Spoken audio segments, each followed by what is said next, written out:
Man, to answer your questions, it depends. And I'm sorry to give you that answer. It depends on your goals, and it depends on where you're at in your training life cycle.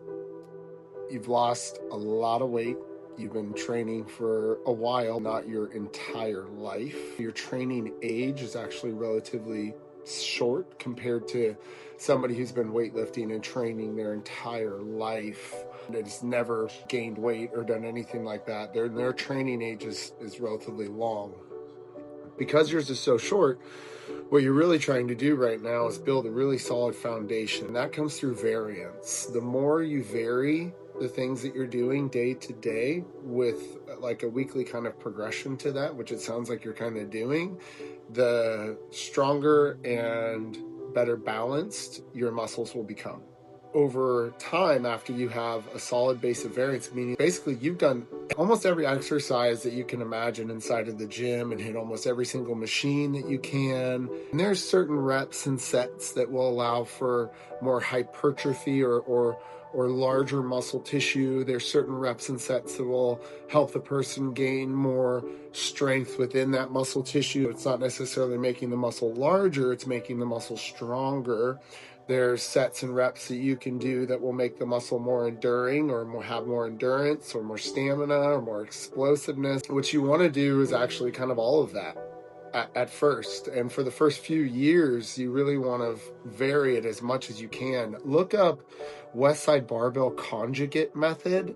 I think that's a really fun thing to nerd out on. It'll really talk a lot about variance and how to vary the lifts. Constantly giving a new stimulus to the body is the ultimate goal with the same or with a really good layered progression. Here's what I mean by all of this is, let's say that you look at your incline bench, crunch, flat bench, crunch, rest 45 seconds. You say you do that on week 1.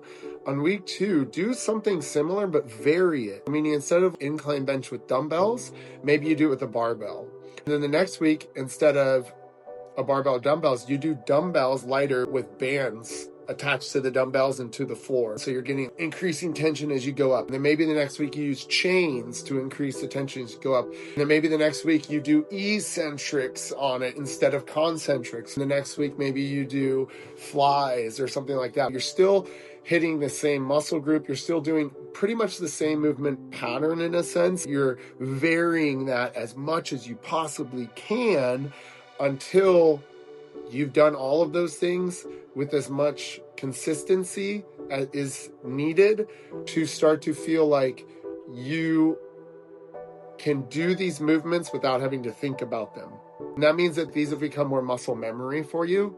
And then it's time to start having more of a mindset of progressive overload. You take all of that variance and you look at where you're weakest, and you start to focus on those weaknesses in the next phase. So think of this like a pyramid. We just talked about the foundation, which is variance with the same kind of motor patterns and stuff. The next one is going to be to have progressive overload on the things that you really need to work on. Progressive overload just means that week 1, you start at 5 pounds, week 2, 10 pounds, 15 pounds, and you just progressively go up and up and up until you can't anymore. And then you reset the cycle. Instead of starting at 5 pounds, you start at 10 pounds on this one. You progressively overload, hopefully getting a little further than you did on the last cycle.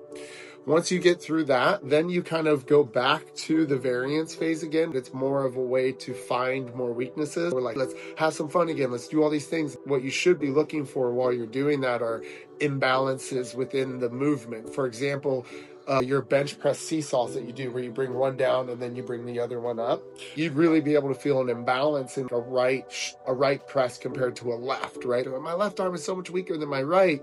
Then you go back to that next phase of progressive overload, but with the movements that are going to help you get that left side a little bit stronger and balanced out. You kind of just rinse, wash, and repeat with the top of the pyramid. You have the base, you have progressive overload, then you have the top of the pyramid being sport, being do something with it athletically outside of the gym that also shows weakness. Let's say you go run a Spartan race and you can't climb the rope. And you're like, damn, I need to learn how to climb the rope.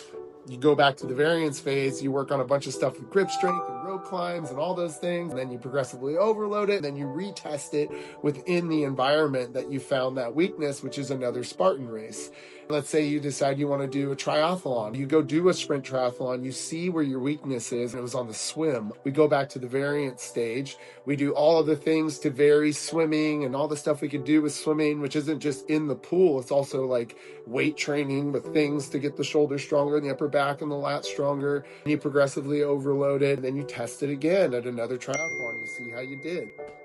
It's all about giving yourself as much variance as you can in the first one, progressive overloading it in the second one, testing it somewhere in real life in the third one, rinse, wash, and repeat. Now, to answer your question, I guess I should step in here and say RQ.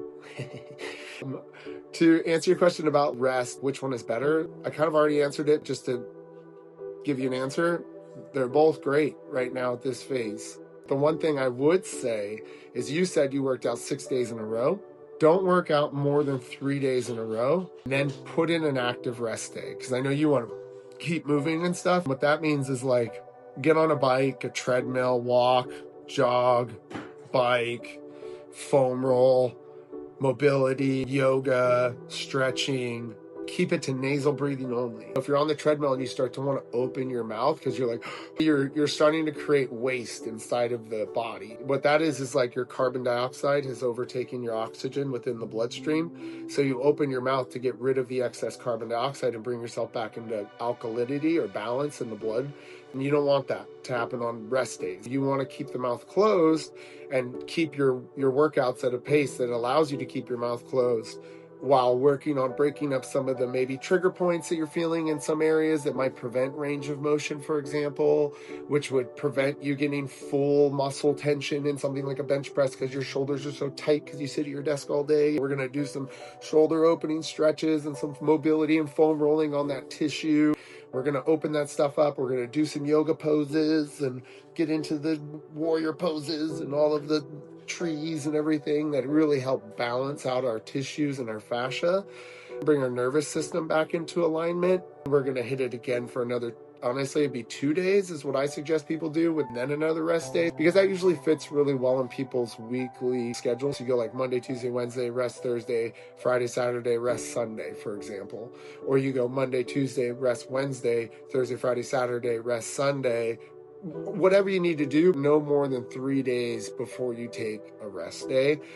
We've seen in CrossFit and in bodybuilding and stuff, especially if you're really pushing heavy sets and you're working on the central nervous system, that if you go more than 3 days in a row, you have diminishing returns over long periods of time. It may feel like you're getting stronger and better. If you look at the overall trajectory, we want to see it kind of like this, right? Where it's still going up. There's these moments of peaks and valleys. And what we see is like it goes up and then it starts to level off, and then it actually starts to come down on the other end when we start to feel the overtraining actually setting in. And that really just depends on how mentally tough and used to suffering the person is. The more mentally tough, the more used to suffering is, the deeper they can get into that overtraining phase before they realize they're overtraining, and then they injure themselves. To answer your question, RQ, keep doing what you're doing, brother. It's freaking awesome, honestly. Once you get to the point where you feel like, man, I've exhausted everything I can do inside of the gym, then hit me up. I'll give you more things to do. Once you've exhausted that, look at that conjugate method stuff from Westside Barbell, dude. I think that that's an amazing place to geek out on. YouTube and videos and all that kind of stuff. It's really, Louis Simmons was just a genius when it comes to strength training, and rest in peace. He's like a legend in the sport. Somebody I looked up to a lot, even though he did tons of steroids and broke his back a billion times. Because of all of that stuff, he actually realized what people should do, and he created like the reverse hyper and all of these other amazing pieces of equipment that really help us rehabilitate people and keep them strong. RQ, brother, I hope that answers your question. Please always ask anytime, anything. I'm here for you.